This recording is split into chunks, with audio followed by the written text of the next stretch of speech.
Welcome to this Creative Instinct podcast production made for the Cambridgeshire Recovery Service, one of a series made by people navigating their recovery journey, driven by people who have been there and recognise the way. Day 34, I went into detox for 2 weeks. My body was suffering that bad that I was on more Librium than anyone else has ever been on, unfortunately. That's not something to be proud of, but it just shows how bad my body was taken. Ended up doing 3 weeks in detox, had 3 seizures, ended up in A&E a few times. For the first 2 weeks I can't remember nothing, because my dependency was that bad before I went in. And ended up in A&E, walking around with Zimmer-frame, getting stair lifts up the stairs, doing groups that I can't remember doing, meeting people that I don't remember meeting. And it was a scary time going in because I didn't realise how dependent my body was and my mind was at the time. You know, I had the shackles literally of every hour I had to have a drink because my body would go into shock or the shakes were really that bad. Having to wake up every hour in the night to set alarms so that I could have a drink so that the withdrawals weren't so bad when I woke up.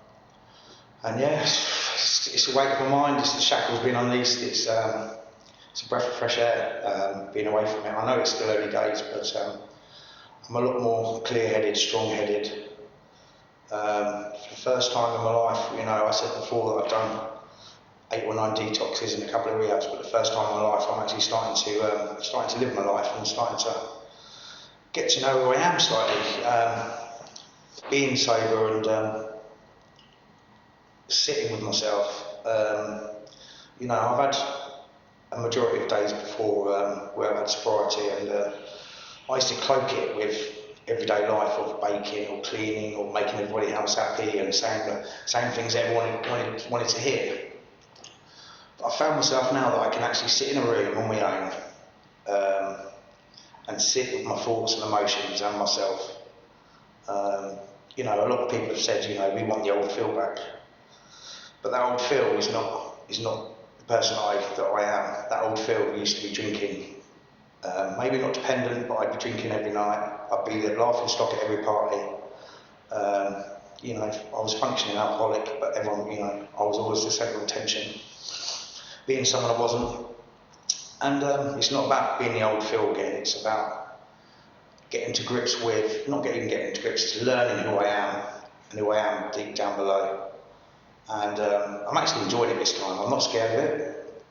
I can sit there and if I get any, not necessarily depressing thoughts, but if I get any negative thoughts or any thoughts whatsoever, I can sit there and take them on board, absorb them and learn from them and not be scared of them and not think about using on them.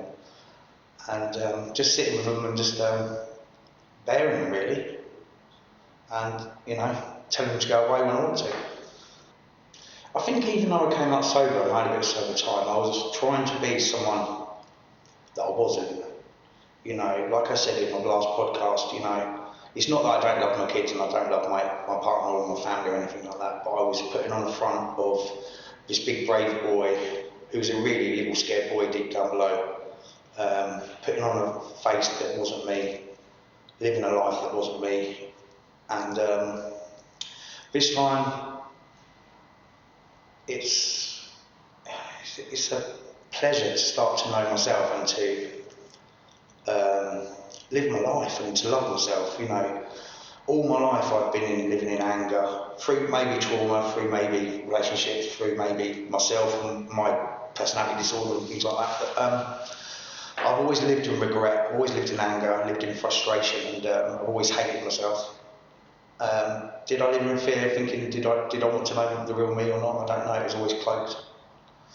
But this time, I'm enjoying sitting on my own, in my own space. I socialise and I mix with the right people. I had a good friend Pete tell me stick with the winners, not get involved in anyone else's problems or drama or anything. My life at the minute is very, when I was using and drinking 3 months ago, well, till a couple of weeks ago, I was always looking for that buzz. I was always looking for something extra. I was always looking. Nothing was ever enough. And whether it's drugs or whether it's alcohol, whether it's women, whether it's, you name it. I always did something to fill that black hole, to disguise who I really was. And this time, I just feel myself. It feels a lot different this time in myself, in my head. My body's still taking a toll, but that will catch up soon. But just sitting in calm and peace and tranquility, that's not a word, but tranquility, and enjoying life. And in 30 years I've never been sober more. The longest I've done is 300 days. But even in them days I was taking prescribed pills and things like that. So I've never lived a sobriety really longer than, I'd say, 3 to 6 months. But just the support and the groups that I've done at CGL and come to CRS has definitely been an eye-opener, and the tools that they've taught me has helped a big lot.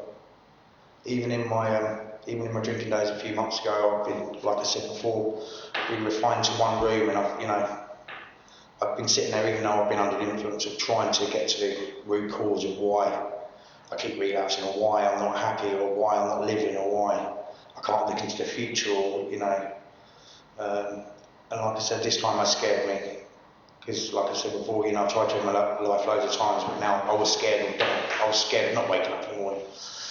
But it's having a good group of people around me. I know that I can do fellowship meetings if I need to, but I'm not choosing that way at the moment. But I know they're there. Socialising and mixing with the right people and who I want to, having that choice instead of just people pleasing all the time. I've got to go here at this time, I've got to go there, and I've got to do this and I've got to do that. And it's like I sit there and think, what have I actually got to do, and what do I want to do, and what do I need to do? It's completely different to running around like a blue-ass fly trying to please everybody. I'd say a lot of it was codependency regarding relationships. Not necessarily toxic relationships, but I couldn't cope on my own, I couldn't do anything on my own, I couldn't make any decisions on my own, but then I'd get very easily pissed off and I'd blame everyone else. All my life I've always blamed him for that, her for that, everyone, apart from looking inside myself and saying, you are the root of the problem. And I have got a voice. And it's just making the right choices and living, to be fair. And not living in lies and regrets and stuff makes a big difference. And being honest and open is the key. If you're not happy and you're not trying and you're not willing, you can't see a future, and you're just going to relapse, and you're not going to, you're just going to hurt yourself. I mean, I'm a massive self-harmer, but since I've been out, I haven't even thought about it. And it does help, sober life, a happy, honest life does help. With your mental health, I don't care what anyone says. It's still there, but it's more manageable. But yeah, it's definitely the last time. I've made promises and said sorry enough to my family now. It's all actions, and in 5, 10, 15 years, or even on my deathbed, it'd be nice to look back and say, look, I did do it. I'm 43 years old. I've never lived on my own. I've either lived with my parents. Every couple of years I lived there for a year because I've been chucked out by the missus, or I've lived with a missus, or I've lived with a girlfriend, or I've lived in a dry house, or I've lived in a supported house, and I've never lived on my own. And I'm really looking forward to getting my own flat, and I've got my own room now, and I'm buying things like house plants, and I'm doing normal things, and I'm sitting there actually with myself, and I can watch a film without getting too agitated, and I can I'm doing gardening and things like that, and just starting to think about doing baking again, and life is what you make it, really, and I'm really enjoying it at the minute. I know it's early days, and but I'm not going to be tripped up this time, and it's not going to be a reason to relapse or anything like that again, and live a life like that again. But I'm going my way, and you have to be selfish at the end of the day. I can't love anyone, even my own kids or partner or my parents or my family. I can't love anyone until I start loving myself. I've got to come first. Don't get me wrong, if it's a building burning on fire, then obviously I'd be in there to pick them up straight away, but I've got to look after myself before I can look after or love anyone else at all. And I'm just starting to, and it's a great feeling. It feels a bit weird, because I've always beat myself silly, but it's nice, yeah. And it's not a matter of looking after yourself by taking loads of selfies and to get your hair cut every week and things like that. It's from within. and to start looking after yourself, eating properly, exercising properly, socialising with the right people, doing the right things, and like I said, make the right choices. However corny it sounds, it feels like I'm starting to get my glow. Not back, but a new glow. And everything's just peaceful at the moment. The last podcast, what surprised me the most was, one, how emotional I was, and I could see that I was very determined, and